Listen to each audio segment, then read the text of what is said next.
नमस्कार, आप देख रहे हैं एमपी न्यूज। मैं हूं निधि आपके साथ और स्वागत आपका एमपी न्यूज के इस खास कार्यक्रम न्यूज रूम में, जहां शुरुआत हम करेंगे नेशनल अपडेट के साथ। बीजेपी के राष्ट्रीय अध्यक्ष जेपी नड्डा का कार्यकाल 17 महीने बढ़ा दिया गया है। पार्टी की राष्ट्रीय कार्यकारिणी की बैठक जो लंबे समय से सुर्खियों में बनी हुई थी, इस बैठक में 9 राज्यों में विधानसभा और अगले साल होने वाले लोकसभा चुनाव के मद्देनजर ये बड़ा फैसला लिया गया है। नड्डा का कार्यकाल 20 जनवरी को खत्म हो रहा था, इसे बढ़ाकर जून 2024 तक कर दिया गया है। मध्य प्रदेश के प्रदेश अध्यक्ष वीडी शर्मा का कार्यकाल बढ़ेगा या नहीं, इस पर जल्द ही फैसला होगा। बीजेपी के सूत्रों की माने तो नड्डा का कार्यकाल बढ़ाए जाने के बाद भी उनकी टीम में बड़े पैमाने पर बदलाव होना लगभग तय है। इसमें राष्ट्रीय पदाधिकारियों से लेकर राज्य के अध्यक्ष भी बदले जाने हैं, खासकर उन राज्यों में जहां बीजेपी की सरकार है। दरअसल पार्टी विधानसभा चुनाव को 2024 के लोकसभा चुनाव के सेमीफाइनल के तौर पर देख रही है और इसीलिए बीजेपी जिस तरह से तैयारियों में लगी हुई है, कोशिश यहाँ पर आलाकमान से ये की जा रही है कि कहीं पर भी कोई छोटी सी भी चूक ना हो। इसी कड़ी में अगली खबर आपको बता दें, मंगलवार को दिल्ली में बीजेपी की राष्ट्रीय कार्य समिति की जो बैठक हुई, इस बैठक से लौटते ही सीएम यानी मुख्यमंत्री शिवराज सिंह चौहान भी तैयारियों में जुट गए हैं। आज सीएम शिवराज ने सभी मंत्रियों की मीटिंग बुलाई। इस बैठक में 1 फरवरी से शुरू हो रही विकास यात्रा को लेकर चर्चा की गई। मुख्यमंत्री शिवराज सिंह चौहान ने मंत्रियों से कहा कि विकास यात्रा में अधिक से अधिक एरिया कवर होना चाहिए। विकास यात्रा के पहले एक बार 2 दिन के दौरे मंत्री जरूर करें। विकास यात्रा हमारे काम को जनता के बीच ले जाने के लिए की जा रही है। विकास यात्रा और दौरे प्रभावी हो, यही हमारी प्राथमिकता होनी चाहिए। कलेक्टर्स को यहाँ पर आदेश दिए गए हैं कि वो सभी तरह की तैयारियां कर लें। विकास यात्रा 5 फरवरी से अधिकतम 25 फरवरी तक चलेगी। गृह मंत्री नरोत्तम मिश्रा ने बैठक के बाद बताया कि प्रधानमंत्री आवास पूरे प्रदेश में एक रंग के रंगे होंगे। 1 फरवरी से 15 फरवरी तक प्रदेश भर में विकास यात्रा निकाली जाएगी। इस यात्रा में शिवराज सरकार और केंद्र की मोदी सरकार द्वारा चलाई गई योजनाओं का भी बखान किया जाएगा, उसे भी जनता को बताया जाएगा।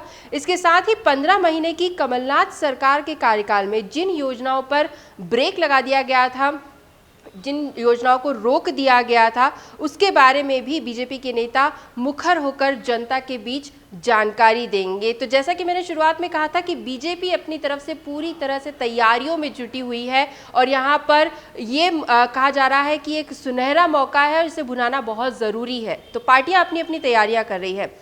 बढ़ेंगे अन्य खबरों की तरफ। जबलपुर के आधारताल क्षेत्र स्थित पेंट कंपनी में देर रात भीषण आग लग गई। आग लगने से 2 कर्मचारी बुरी तरह से झुलस गए। आग लगने की सूचना पर मौके पर फायर ब्रिगेड और पुलिस की टीम भी पहुंच गई। आग में झुलसे 2 कर्मचारियों को एम्बुलेंस की सहायता से निजी अस्पताल में भर्ती कराया गया है, जिनमें से एक की हालत काफी गंभीर बनी हुई है। रात में फैक्ट्री में 2 कर्मचारी काम कर रहे थे, तभी अचानक आग भड़क उठी। आग ने दोनों कर्मचारियों को अपनी चपेट में ले लिया। सूचना मिलते ही नगर निगम मुख्यालय, आईएसबीटी और रांची से एक दमकल वाहन मौके पर पहुंचे। दमकल कर्मियों ने काफी मशक्कत के बाद आग पर काबू पाया, वरना हादसा इससे ज्यादा भी बड़ा हो सकता था। अगली अपडेट उज्जैन से। उज्जैन के महाकाल मंदिर का अन्न क्षेत्र जल्द ही पूरी तरह से हाईटेक हो जाएगा। ये शिरडी और तिरुपति मंदिर से भी ज्यादा ऑटोमेटिक मशीन से लैस होगा। जल्द ही मशीन बनाने के ऑर्डर भी दिए जा रहे हैं। मशीन के ऑर्डर होने के बाद सरफेस पार्किंग के पास बन रहे नए अन्न क्षेत्र में मशीनें, ऑटोमेटिक मशीनें जिनसे खाना बनाया जाएगा, उन्हें इंस्टॉल भी कर दिया जाएगा। इससे एक दिन में 1 लाख से अधिक भक्तों का भोजन बनाया जा सकेगा।